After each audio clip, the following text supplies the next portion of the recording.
धर्म मृदुता भाग 3। कितना भी शुद्ध ज्ञान प्राप्त हो तो भी गुरु पारतंत्र कभी नहीं खोना। गुरु के सामने हमेशा अज्ञानी ही बने रहना। गुरुवादी के प्रति बिना बिना विनय वाला अहंकारी शिष्य कितना भी विद्वान हो, कितना ही व्याख्यान करता हो, कितने ही शिष्यों का गुरु हो, कितना ही लोग पूज्य हो, वह प्राण बिना का 16 श्रृंगार सजा हुआ मुर्दा है। क्या कीमत उस श्रृंगार की कि जो मुर्दे पर करने में आए हो? क्या कीमत उस अति विराट किनारे वाली नदी की कि जिसमें पानी की एक बूंद भी न हो? तो क्या कीमत उस विद्वता की, बहुश्रुतता, व्याख्यान शक्ति, शिष्य शक्ति की कि जहाँ उपकारी गुरुवादी के प्रति विनय भाव की हाजर न हो? गोचरी पाटला बैठक लेखनी इत्यादि वापरता वडीलो लई ले त्यार पछी गुरु शेष माणी जे लेता। रत्नाधिक के प्रति विनय औचित्य कैसा होना चाहिए ये कहाँ बतलाया है? सुबह दोपहर या शाम को जब भी गोचरी वापरे तब सबसे पहले अपने से बड़े बुजुर्ग को पीरसे, जो बचे उसमें अपने योग्य गोचरी लेवे। गोचरी आते ही सबसे पहले अपनी मनपसंद वस्तु ले लेनी, बुजुर्गों की विनती भी नहीं और पीरसे भी नहीं, ऐसी अनुचित प्रवृत्ति सुसाधु कभी नहीं करते। वैसे ही उपाश्रय में पहुंचने के बाद भी पाठ टेबल इत्यादि पर कब्जा जमाने की वृत्ति सुसाधु के मन में कभी नहीं होती। उन्हें लिखने के लिए टेबल वगैरह की जरूरत हो तो भी प्रथम तो ये देख लेता है कि मेरे वडीलों में से किसी को भी टेबल आदि लेने का बाकी तो नहीं। उनको लेना बाकी हो, उनको चाहिए हो, फिर भी मैं ले लूं तो बिल्कुल अनुचित होगा। मेरे सब बुजुर्गों की पाठ आदि की जरूरत पूरी हो, उसके बाद ही मैं पाठ आदि का उपयोग करूंगा। वैसे ही उपाश्रम में पहुंचने ही अपने मनपसंद स्थान पर आसन लगा देने की स्वार्थ वृत्ति भी सुसाधु में नहीं होती। वह तो जानता है कि मेरे वडीलों को किस समय किस प्रकार की जगह अनुकूल होती है। इस कारण सबसे पहले पहुंचकर भी वडीलों के अनुकूल जो स्थान हो वह छोड़कर दूसरी जगह अपना आसन रखता है।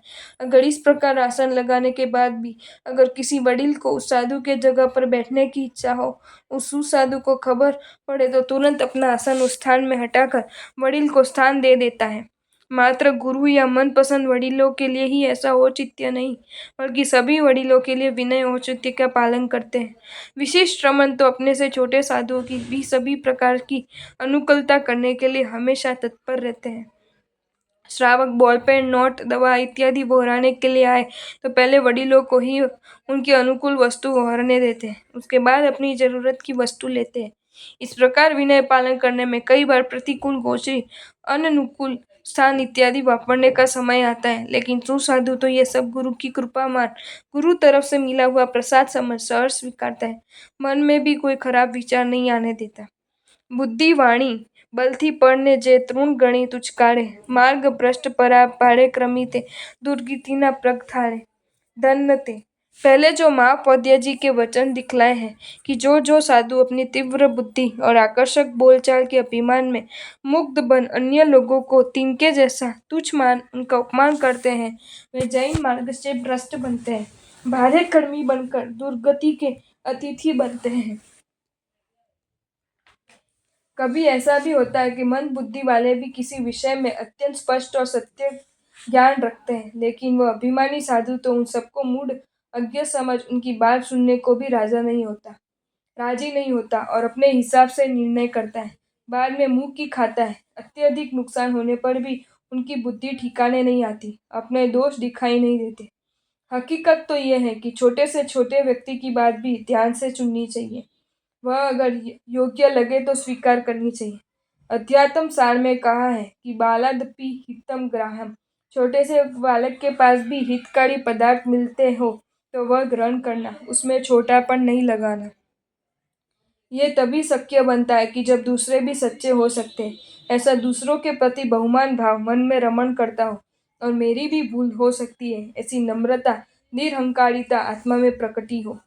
ऐसी परिणति वाले मुनि ही दूसरे के अभिप्रायों को समझ सकता है और योग्य अभिप्रायों का स्वीकार कर अपने लिए हुए गलत निर्णयों को तिलांजलि देता है। चीन देश में एक बड़े बुद्धाचार्य अति विराट बेनमून जग मशहूर बुद्धिमती और तीर्थ बना रहे थे। प्रजा को उसमें लाभ मिले इसलिए अपने सैकड़ों शिष्यों का सब और प्रत्येक घर से दान लेने के लिए भेजा। शिष्य वहां जाकर मूर्ति की महिमा समझाकर दान प्राप्त करते हैं। एक शिष्य श्रीमंत बुद्ध गृहस्थ के वहां गया, उचित दान लेकर लौट ही रहा था। वहीं पर उस श्रीमंत के यहाँ काम करती 8 वर्ष की एक छोटी सी गरीब बालिका दौड़ती हुई साधु के पास आई, चरणों में गिरकर नमस्कार करके बोली कि गुरुवर, इस महान कार्य में मेरी भी एक छोटी सी भेंट स्वीकार करेंगे। ऐसा कहकर एक छोटा सा सिक्का लेकिन कुछ कटा हुआ भिक्षु को दिया। प्रत्येक घर से हजारों लाखों रुपए का दान प्राप्त करने वाले अभिमानी भिक्षु ने एक पैसे की भी कीमत नहीं ऐसे कटे सिक्के को वापस लौटाते हुए, ऐसे बड़े काम में हजारों लाखों रुपए चाहिए, इतने से क्या होगा, इस प्रकार अपमान कर भेज दिया। बुद्ध के प्रति सद्भाव वाली उस बालिका को गहरा धक्का लगा। करोड़ों रुपए इकट्ठे हुए। अंत में पंच धातु की प्रतिमा बनाने के लिए डाई, जिसमें रस भरकर मूर्ति तैयार की जाती है, तैयार करवाई। लोगों के द्वारा प्राप्त हुए धन से बिंब तैयार करने में आया। चीन के श्रेष्ठतम कारीगर इस कार्य को कर रहे थे। प्रतिमा तैयार हुई, लेकिन आश्चर्य, बिंब के मुंह पर भयंकर उदासीनता दिख रही थी। बुद्ध गुरु विचार में पड़े कि ऐसे उत्तम कोटि के कारीगरों से कभी भूल नहीं होती, फिर भी ऐसी अत्यंत उदासी प्रतिमा कैसे बनी। उस प्रतिमा को पिघलाकर नए डाई बिंब तैयार कर नए आकार की प्रतिमा बनाई, लेकिन वापस वैसी ही मूर्ति, वही उदासीनता। तीसरी बार बनाई, फिर से वही उदासीनता। बुद्ध गुरु आश्चर्य में पड़े, लेकिन अनुभवी थे।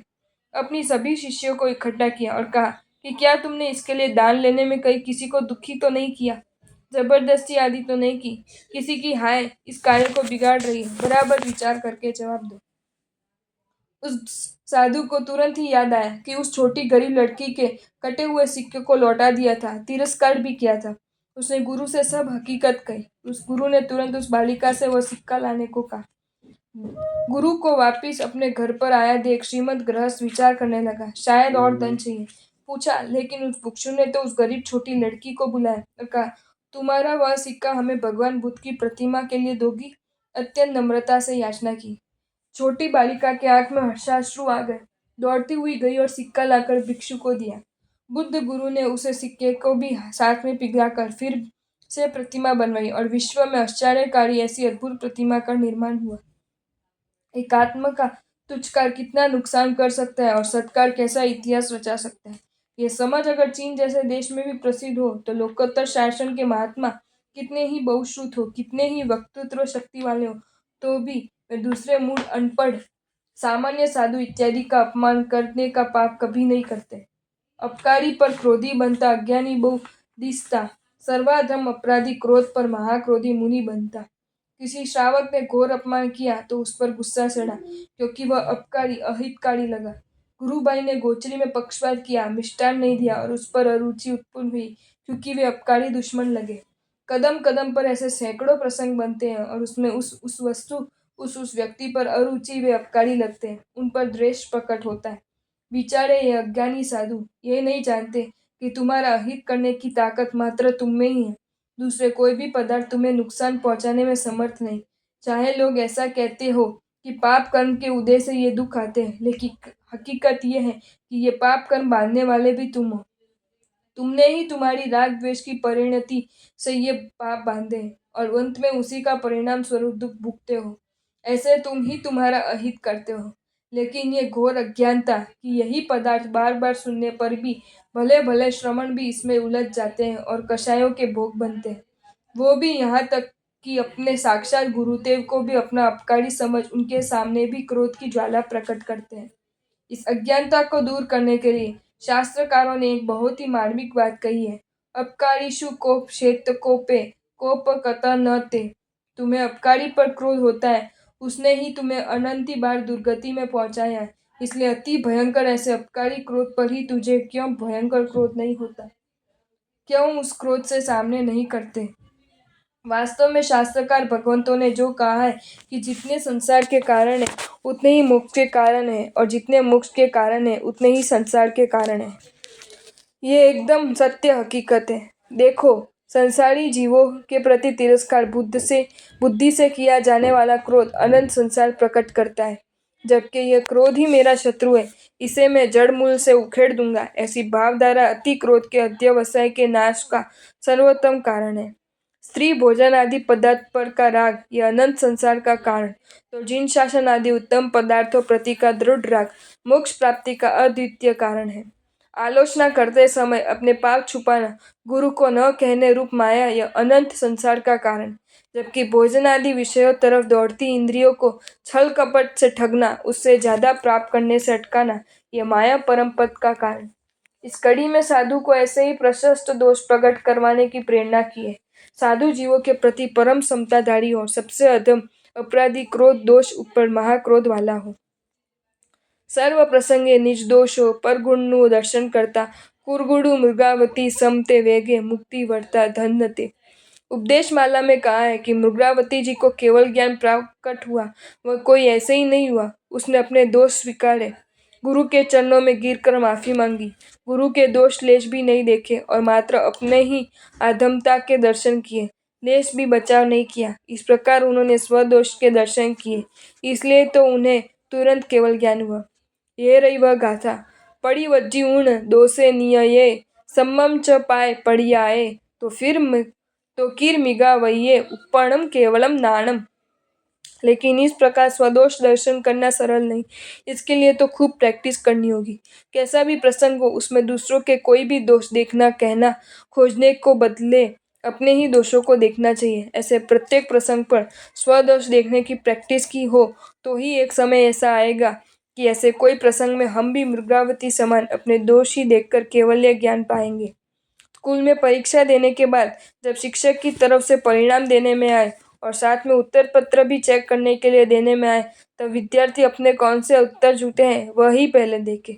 जो उत्तर सच्चे हैं उसे देखने में रस नहीं ले, क्योंकि उसके नंबर नहीं मिले। वे उत्तर भविष्य में भी फिर से उसी प्रकार गलत न लिख ले, इस कारण और बराबर अपने गलत उत्तर देख ले और वैसी भूल न हो उसका ध्यान रखें।